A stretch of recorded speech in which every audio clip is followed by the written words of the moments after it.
Well, hello, and welcome back to Read Becca. It's time once again for my weekly chatty catch-up on everything I've read, everything I'm currently reading, and everything I'm looking forward to reading, as well as some general lifey chit-chat and catch-up.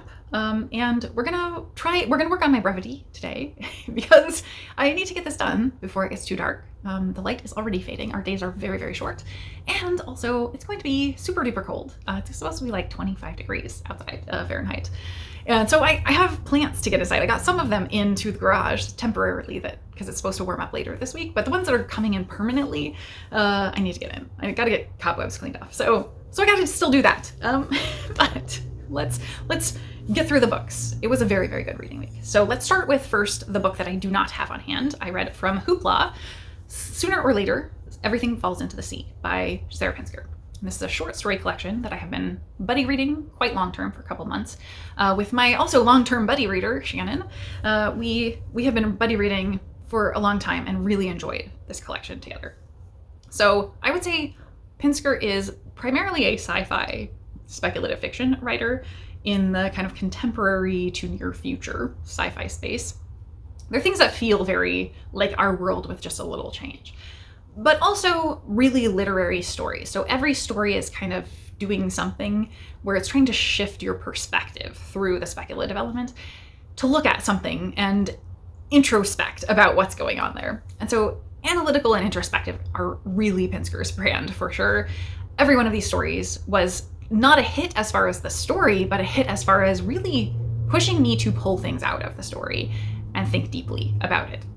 So I loved that aspect. I think it was much more strong from a story perspective in the beginning half, and the back half, I felt like I liked the stories a lot less, but I got more out of them almost, if that makes sense. And for a flavor of what Pinsker, the kind of thing that Pinsker is doing, I would say probably the most prominent and well-known of the stories is the last one, which is And Then There Were N-1. It's won a bunch of awards, or at least been nominated for a bunch of awards, and very well loved. It obviously, based on the title, is kind of coming from the Agatha Christie story, And Then There Were None. But in this case, it's a contemporary, isolated closed circle mystery set in a hotel on an island where they're holding a convention of Sarah Pinskers from all of the multiverses. And one of the Sarah Pinskers is murdered, in fact, with the Hugo Award. And that sets off this investigation into the murder, of course. But what the story is exploring is much more about how all of the minor details of our lives, those moments are pivotal to making who we are and just how our personal identity is formed. And so in a short story, to be doing all of that, both from the plot perspective and from the thematic perspective, is massive. And it's not that long of a story. So I felt like that was the most cohesive story in terms of delivering on both plot and themes, where others were a little more meandering. I don't feel like any of these stories you're going to get like a real satisfying ending if you're a plot-based reader. But if you're willing to go in and really think through these stories, there's some real challenging reading there and great stuff you can get out of it.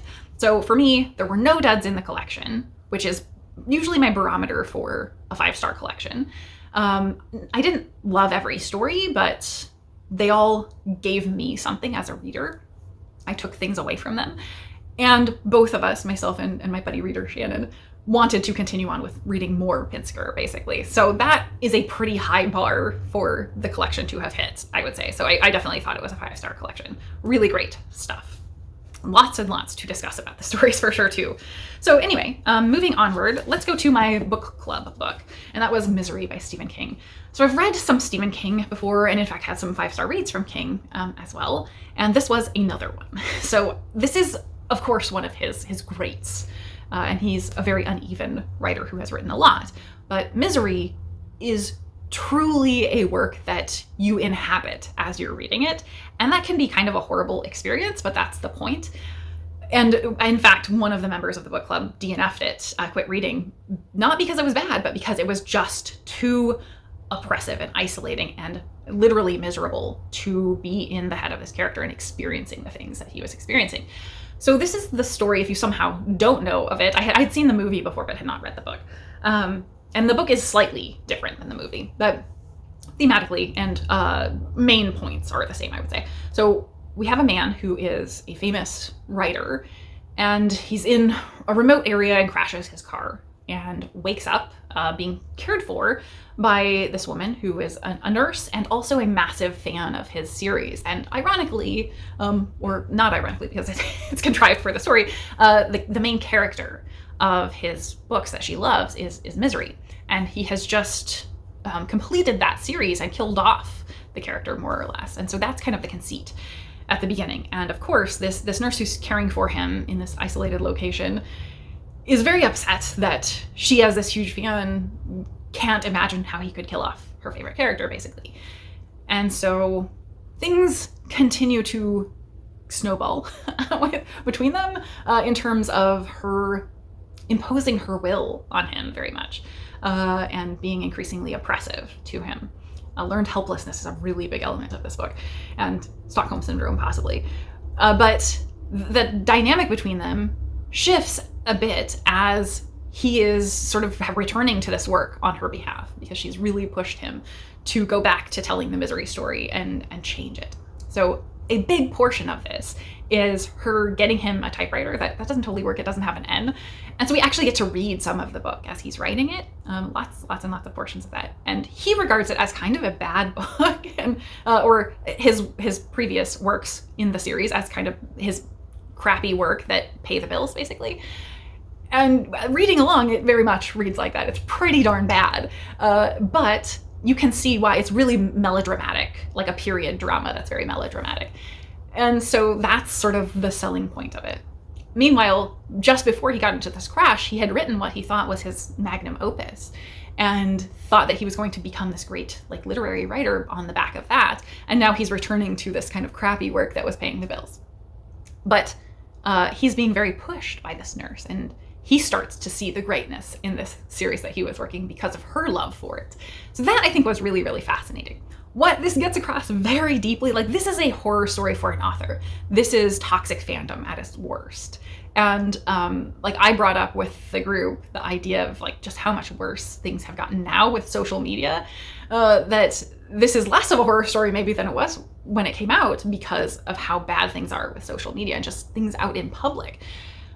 But this is still just this intensely ominous, oppressive story of fandom gone wrong, really. So I think this is well worth a read if you can handle it. It's doing so many great things in terms of the writing craft. It amazes me. And this has hundreds of chapters. The chapters are so short that King really achieves readability and keeping you reading. You do not want to put this down. It's not super short. It's not one of his massive chunky doorstops, but it's also not a super short novel, and yet it flies by. It's so unputdownable because you just want to see what happens next, and yet almost nothing is happening. It's just two people trapped in this house during the winter predominantly and seeing what's going on over a long period of time. So, and it's really, really deep and dark how things go. As I mentioned, learned helplessness is really, really prominent there. The oppressive nature of the relationship and sort of Stockholm Syndrome that grows between them is really difficult to read. And you just can't see a way out for him. And even as the book is concluding, it feels continually worse, I think, without giving anything away. I think this was a great Stephen King. This is held as one of his great, and I think it does appropriately win that place. So very glad to have read that, in fact. And then I read This World Is Not Yours by Kemi Giwa, novella in sci-fi horror. This is a far future sci-fi. We're following two women, a couple. They're dating at points and married at points. So there is sort of a start with a before chapter, and then we kind of jump backwards, and intermittently it's not very linear. But over the course of this, we're seeing them go through a relationship transformation to some degree, where one of them sort of walks away from the relationship and they reboot a bit. But what's so interesting about this novel, and what I liked the most about this novel, is that it feels like it's being told through the relationship. Everything about the world building is delivered through their relationship. And when the horror begins, it's initiating from their relationship, though not from them personally. So what we're learning there is that the conflict in their relationship that's really underlying is that they're from very different settlements and colonies. And we are finding out that one of them has this colony that failed. We seem to be in a world where everything is really focused on these colonies and population and growing these colonies in power. So one of them is from a failed colony that never even got a name because it failed. And the other is from this very powerful colony, and their parents seem to be sort of like royals almost, political leaders of that colony who really want their daughter to be involved in a political power marriage. They've arranged a marriage, and they're considering like killing off the other partner because they don't want them to be together. They want this politically arranged marriage to happen. And so there's that big conflict from the familial aspect, from the power dynamic aspect, and finding out also that these colonies are from a corporation, more or less. They're very corporate and capitalist led run. And so you're getting so much depth to that world building through the mundane of their relationship. And that was so great. But I felt that I wanted to like this a lot more than I did like it. The horror element, I can't even get into that because there is such a shift once we get into the actual horror part. It does derive very much from the practices of these colonies and the taking over of other worlds. So very literally to the title, I feel like that's pretty safe to say. And the fact of these colonies' failure or success very much relying on corporations that don't really care about humanity and individuals. They're much more thinking about their greater goals of success for growing their colonies and enterprising. So that made me look back to history and the way that colonization works in Earth, in the real world. But also, I felt that transition into those bigger elements was not very fluid. It felt like a complete shift in story. It felt like a different book, really. And in fact, even up to the very end, like, it introduced some new characters that I was like, we're supposed to care about these people that you just introduced 2 minutes ago, you know? And that felt very strange after having been very, very focused on a couple of people. So I felt I wanted to like this more than I actually liked it. The execution kind of didn't work for me personally, but I think the ideas were there. All of the elements were there. They just weren't put together in a way that completely worked for me. So I would definitely read from this author again, for sure. And in fact, I think I just saw in a new releases a video that the author does have a novel coming out or came out very recently.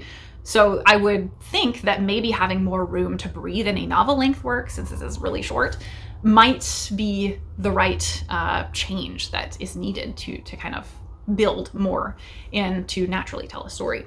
So I would definitely try this author again. Great ideas, great vibes. And I would say pretty horrifying to me. So then I picked up Lois McMaster Bujold's The Hallowed Hunt, particularly because it's somewhat autumnal, and Hallowed Hunt reminded me of Halloween, though this doesn't seem in any way related to what you would think of as the Hallowed Hunt related to sort of fae. There's a lot in the Five Gods world that feels of that vibe. This doesn't really connect though. So this is pretty big traditional fantasy in every aspect that you would expect. It's real secondary world type of fantasy.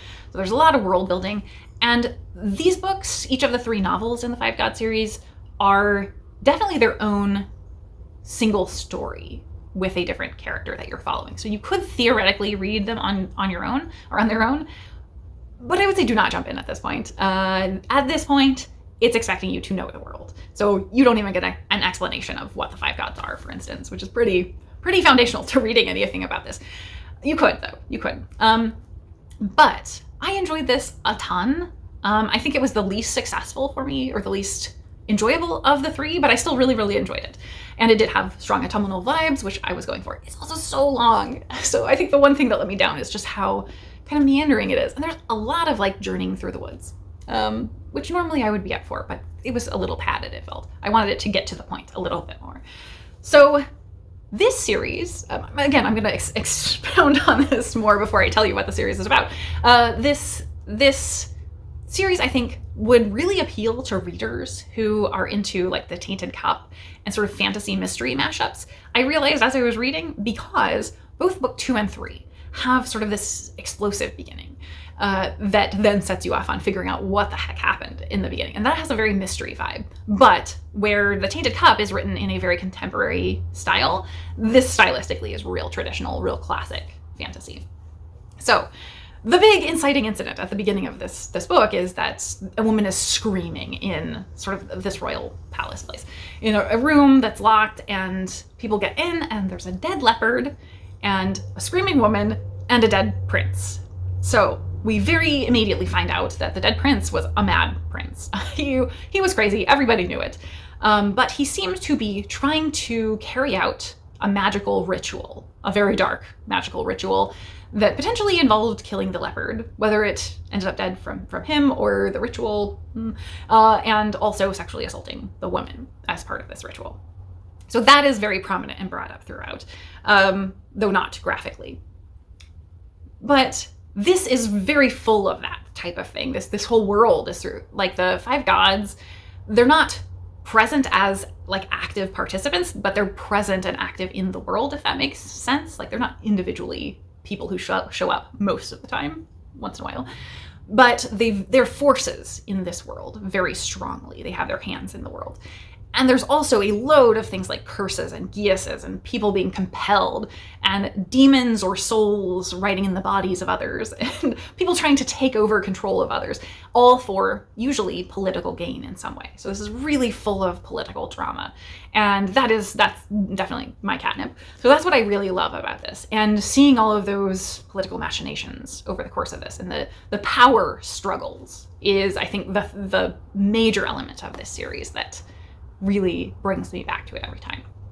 So this particular entry, as I said, probably my least favorite of the three, but it was still great. I still love Bujold's writing. She is such a master at world building and characterizing, and this is a strong character-driven story that's really expansive, that is doing interesting things in a very traditional way. And I feel like she's such a standout that is very underrated. Like, everyone who knows who she is like, yeah, she's one of the best. She's one of the greats, but she hasn't really gained that mass popular following that she should have. And I think that's growing. I've seen more people talking about her sci-fi series, and I need to get back to that because I started that. I've only read one book and never continued.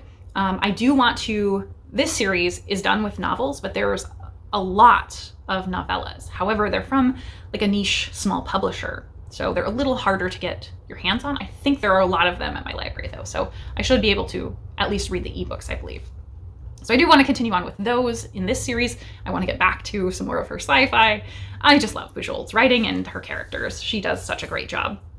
So then I made it to a library branch that I don't normally go to that has Japanese language books. And so I got a children's book. This is Kusunoki danchi ohikkoshi.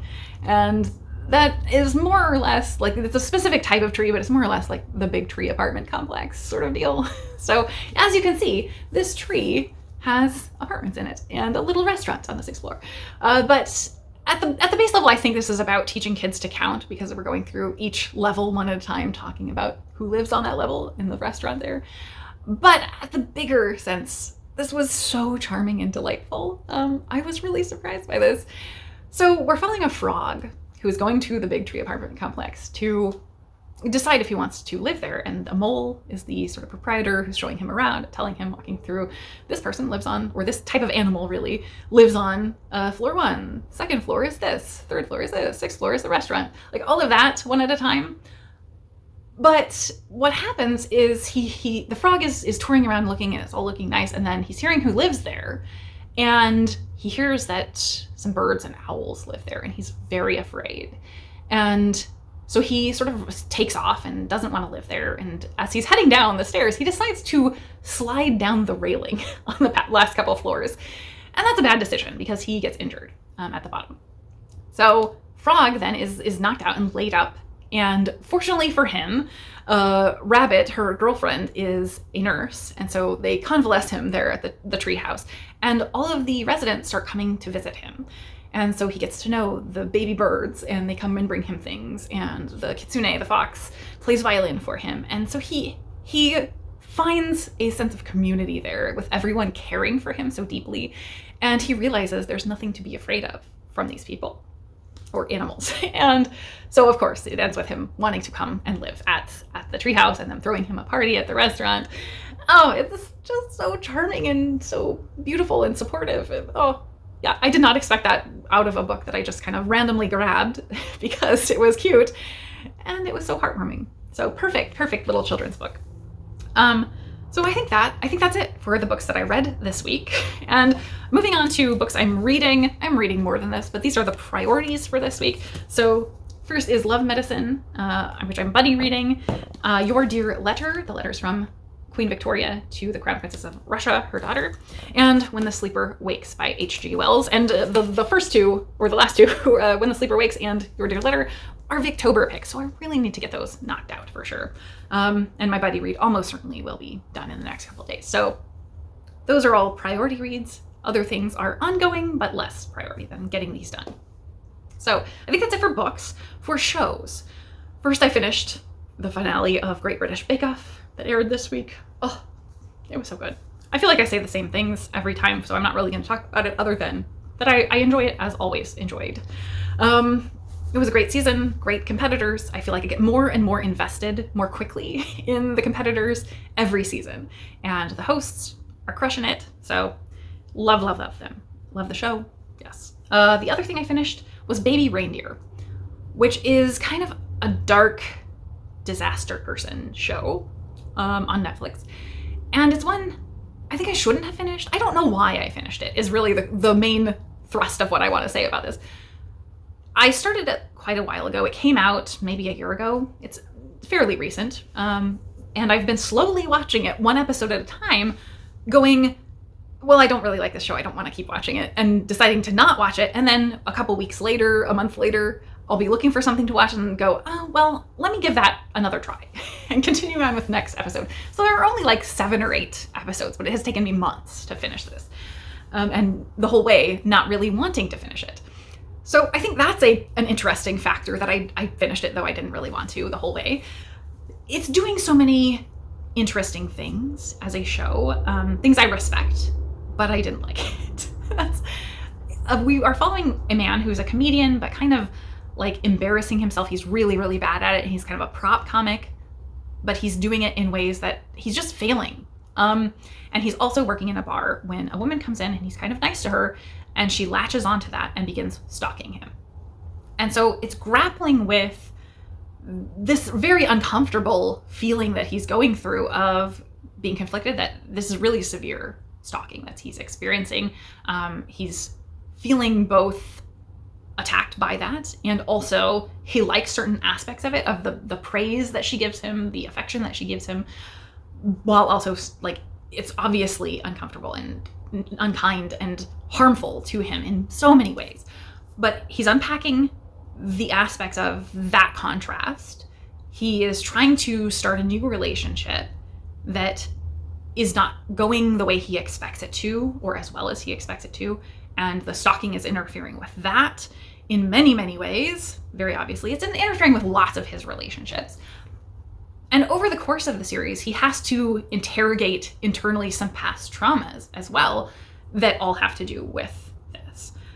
So that's all complex. But then at the sort of deeper level, this aspect of stalking and him being a man, and people in society, people he knows, not really taking it seriously, or making a joke of it, the police not taking it seriously, and even himself reacting and knowing that society's not going to take it seriously because he's a man and he should just sort of deal with it himself. He waits too long or doesn't make a big enough deal about it because of that. And so I think all of those things are really great to explore. And it's very uncomfortable. And I think it's in exploring those important topics in a way that's appropriate, maybe. But I just really didn't like a lot of things there. And it's impossible to say without kind of spoiling massive things. But so much about how it's laid out is about passivity and just not being present in your life.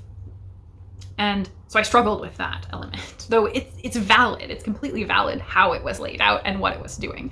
I just didn't really like it. So again, I watched it, but I didn't really like it.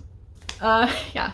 And then that's it for watching stuff. So in life, as I mentioned, the weather, who knows what season it is right now, but it's supposed to be very, very cold the next couple days. So hunkering down for that. Switched over to having out the electric blanket for the cats. They're very happy to have worms. Getting the plants inside is a big priority, as I mentioned. Otherwise, it was a very low-key, quiet week for the most part, where I was just recuperating and catching back up from travels. And as you can see, reading a whole lot.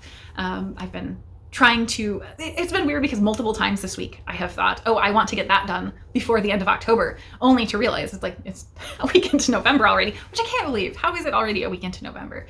I feel like the days are slipping by, even though I have no priorities to take up my day, really. And yet, so much. So onward for the rest of the year. I'm hopefully going to be chipping off a lot of books that I want to. I've got a pile going. I haven't even started any of my November TBR really yet. So that needs to happen this week once I get through those couple priority reads. So anyway, I think that's it for today. I think that's good. So my 2 recommendations for this week. I have one from Nerdy Nurse Reads. Interestingly, tackled a topic that we talk about a lot here, and people do video essays all the time on BookTube about audiobooks as reading. But she tackled it kind of a different way, and that's why I'm specifically recommending this video, because she went back to history and how in history there wasn't really a concept of sitting down and quietly reading to yourself. It was originally like this very communal thing, and reading aloud together was the only way people read. And later it became reading silently to yourself, and accessibility of individuals reading became a norm.